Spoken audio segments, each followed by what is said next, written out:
तू ही राधा, तू ही कृष्णा, तू ही राम, तू ही सब कुछ है। आरती में पढ़ा जाता राम कृष्ण तू सीता ब्रज रानी राधा, यानी तू ही सब कुछ है। अलग अलग भावों के भावनाओं का अंतर है।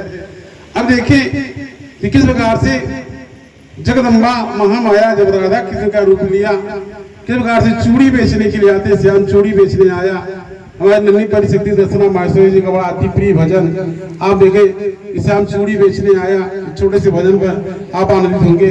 अगर आप चूड़ी प्रसाद स्वरूप आप लेना चाहते हैं तो आप नन्ही परी शक्ति दर्शना माहेश्वरी जी से आप भगत जल्ले करके अपना सौभाग्य समझेंगे।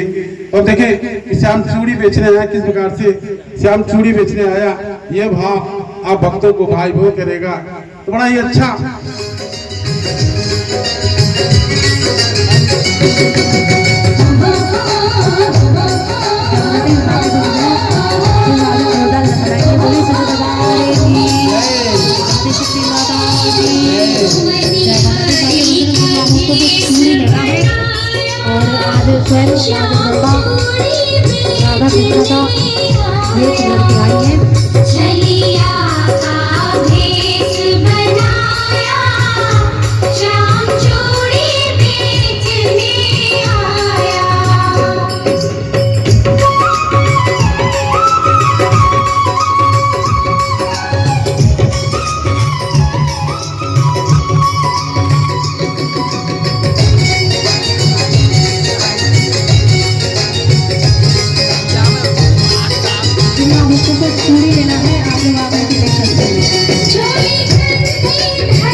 बोलो दरबार की आप